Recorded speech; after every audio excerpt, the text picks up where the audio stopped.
Assalamualaikum warahmatullahi wabarakatuh. Sebelumnya perkenalkan, nama saya Noverian Firmansyah dengan NIM 108. Pada kali ini saya akan menjelaskan tentang pemetaan struktur pasar output dan pasar input seperti mana yang sudah saya buatkan poster seperti di gambar.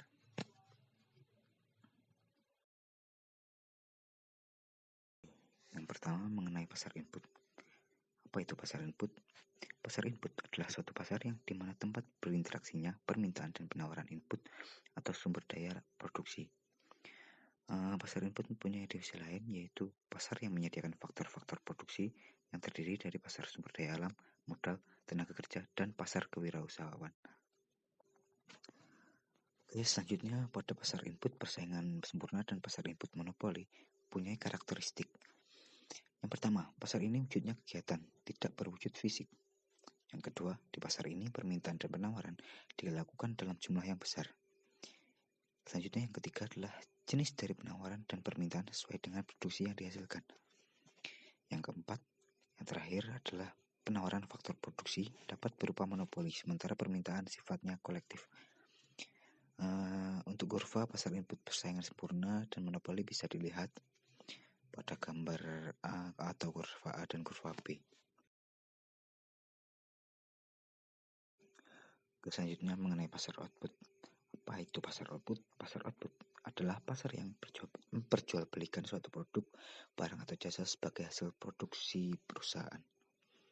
Pasar output ada 4. Yang pertama yaitu pasar persaingan sempurna, yang kedua pasar monopoli, yang ketiga pasar monopolistik, dan yang keempat adalah pasar oligopoli.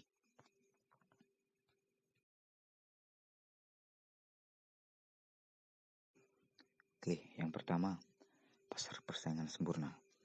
Pasar persaingan sempurna punya karakteristik. Yang pertama, kebanyakan penjual adalah perusahaan kecil, di mana punya arti pasar persaingan sempurna mengandung sejumlah besar perusahaan kecil, relatif kecil dibandingkan dengan ukuran keseluruhan pasar. Hal ini untuk memastikan bahwa tidak ada satupun perusahaan yang dapat melakukan kontrol pasar atas harga atau kuantitas. Yang kedua, produk identik atau homogen yang dijual oleh semua perusahaan. Karakteristik ini berarti bahwa setiap perusahaan yang bersaing sempurna menghasilkan suatu barang yang merupakan pengganti sempurna untuk output setiap perusahaan lain di pasar. Dengan demikian, tidak ada perusahaan yang dapat membebankan harga dari barang yang telah diterima oleh perusahaan lain. Yang ketiga, mobilitas sumber daya yang sempurna atau kebebasan masuk dan keluar dari industri.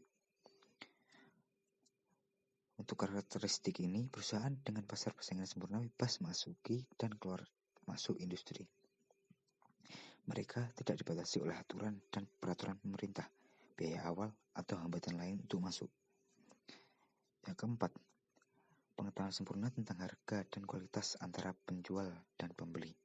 Dalam pasar persaingan sempurna ini, pembeli sepenuhnya sadar akan harga dan kualitas yang diberikan penjual, sehingga satu perusahaan tidak dapat menjual barang dengan harga lebih tinggi daripada perusahaan lain. Untuk kurvanya bisa dilihat. Untuk penjelasan kurva, fungsi permintaan yang dinotasikan sebagai demand kemudian memiliki slope yang negatif.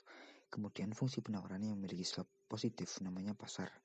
Berarti di situ terdapat pertemuan antara permintaan dan penjualan atau permintaan dan penawaran dengan harga yang terbentuk yang ada di pasar, terbentuk ketika kurva permintaan dan kurva penawaran saling berpotongan.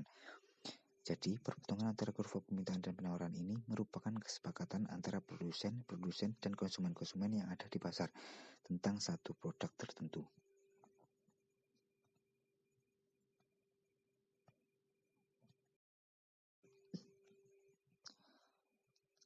Selanjutnya adalah pasar monopoli. Pasar monopoli mempunyai karakteristik. Pertama, terdapat satu penjual. Dengan banyak pembeli di pasar, karena sifatnya ini, pembeli tidak dapat beralih ke penjual lain meskipun merasa dirugikan dengan harga yang ditetapkan. Selanjutnya yang kedua adalah harga ditentukan oleh penjual atau monopoli. Penjual pada pasar monopoli dapat menentukan harga sesuai keinginannya karena tidak tersedianya barang substitusi dekat dari barang yang dijual. Yang ketiga, perusahaan lain sulit memasuki pasar. Arti dari Karakteristik yang ketiga adalah terdapat hambatan dalam masuki pasar bagi perusahaan baru. Hambatan yang ada dapat berupa undang-undang, teknologi mutakhir yang dimiliki, modal yang sangat besar, dan lainnya. Selanjutnya yang keempat, konsumen tidak bisa pindah walau rugi. Untuk karakteristik yang keempat hampir sama dengan yang pertama, yaitu karakteristik terdapat satu penjual. Selanjutnya yang kelima, bisa menimbulkan ketidakadilan atau kerugian bagi masyarakat. Untuk kurva pasar monopoli bisa dilihat. Untuk penjelasan kurva monopoli, yaitu di pasar monopoli kurva permintaan memiliki slope yang negatif, kemudian kurva marginal revenue-nya memiliki slope yang negatif juga, tetapi besarnya slope tersebut 2 kali lebih besar daripada kurva permintaan. Kemudian jika kurva biaya dan kurva marginal cost seperti ini, maka keuntungan yang maksimal itu tercapai ketika MR sama dengan MC. Jadi MR berhitungan di MC, maka jumlah output yang bisa dihasilkan oleh seorang monopolis adalah sebesar Hi bintang. Pada jumlah barang sebesar Hi bintang ini, maka seorang monopolis akan menjual barangnya sebesar P bintang.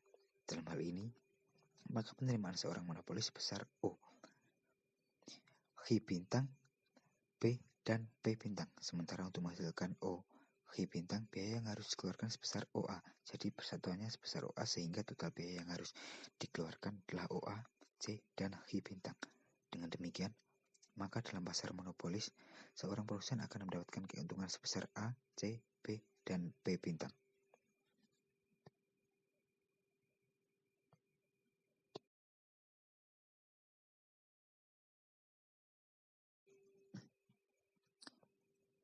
Selanjutnya adalah pasar monopolistik. Karakteristik pasar monopolistik yang pertama, jumlah produsen sangat banyak. Seperti pada dasar persaingan sempurna, pasar monopolistik memiliki jumlah produsen sangat banyak. Karena banyaknya produsen, maka tiap-tiap produsen memiliki pangsa pasar atau market share yang cenderung kecil.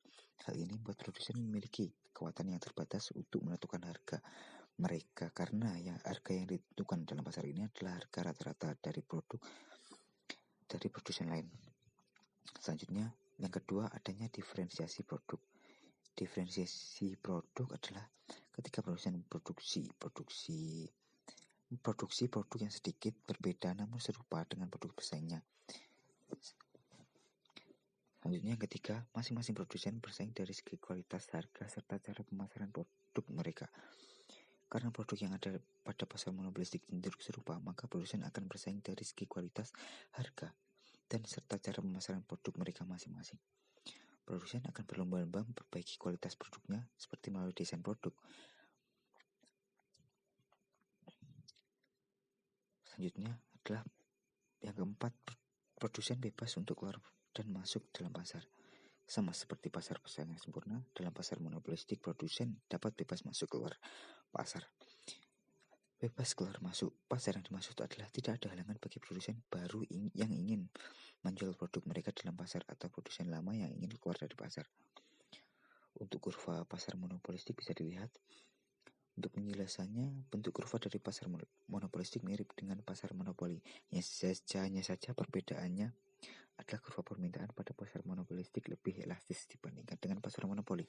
Kemudian lereng kurva permintaannya lebih landai dibandingkan pasar monopoli. Kemudian untuk keuntungan seorang monopolistik akan terbentuk jika terjadi persamaan antara marginal cost dengan marginal revenue. Dapat dilihat dari kurva pasar monopolistik ini, marginal cost dan marginal revenue-nya bertumbuh dari TE. Maka jumlah barang yang disediakan oleh monopolistik sebesar Hi bintang, sementara jumlah harga yang akan dijual adalah ditarik dari Hi bintang ke kurva permintaan harga yang akan dijual oleh produsen sebesar P bintang. Sementara seorang monopolistik akan menghasilkan produk Hi bintang dengan biaya sebesar OC persatuannya, sehingga jika total merupakan total biaya yang dikeluarkan oleh seorang monopolistik sebesar O, Hi bintang, B, dan C, sehingga keuntungan yang didapatkan oleh seorang monopolis adalah C, B bintang, A, dan B.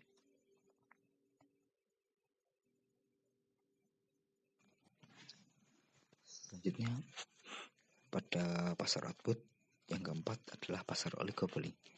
Pasar oligopoli mempunyai karakteristik. Yang pertama, terdapat beberapa penjual. Terdapat beberapa penjual di pasar, umumnya kurang dari 10, dengan banyak pembeli pasar. Yang kedua, barang yang dijual mungkin atau dapat beda corak. Barang yang diperjualkan relatif mungkin, namun terdiferensiasi.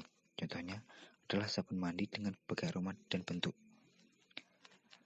Telepon seluler dengan berbagai ragam teknologi dan tampilannya sendiri-sendiri. Yang ketiga, sulit dimasuki oleh perusahaan baru. Perusahaan baru dapat memasuki pasar oligopoli ini walau sulit. Dibutuhkan modal yang besar untuk dapat bersaing dalam pasar oligopoli. Untuk yang keempat, masing-masing penjual bersaing sangat ketat dengan penjual lainnya. Persaingan terutama melalui promosi besar-besaran serta perang harga. Perang harga dimaksud terjadi ketika suatu perusahaan bermaksud untuk menurunkan harga agar memperoleh pangsa pasar yang lebih besar, namun diikuti dengan penurunan harga oleh perusahaan lain, sehingga pada akhirnya pangsa pasar yang diperoleh oleh masing-masing perusahaan adalah tetap, namun dengan harga jual yang lebih rendah. Yang kelima, sistem harga yang kaku. Karena sifatnya yang hanya terdiri dari beberapa perusahaan, perilaku satu perusahaan menjadi sangat terasa pengaruhnya bagi perusahaan lain, sehingga menimbulkan ketergantungan dari masing-masing strategi atau tindakan yang diambil. Selanjutnya, karakteristik yang keenam adalah penjual di pasar oligopoli memiliki kemampuan dalam menentukan harga. Maksud dari karakteristik ini adalah karena adanya perbedaan dari masing-masing produk yang ditawarkan. Untuk kurva pasar oligopoli bisa dilihat sendiri. Oke, cukup sekian sedikit penjelasan dari saya tentang pemetaan struktur pasar input dan pasar output. Terima kasih. Jangan lupa like dan subscribe dan komen bagaimana menurut kalian. See you next time. Down south, hood baby, Vanguard girls go crazy. Go stupid. You smart like an A+ student. Right now,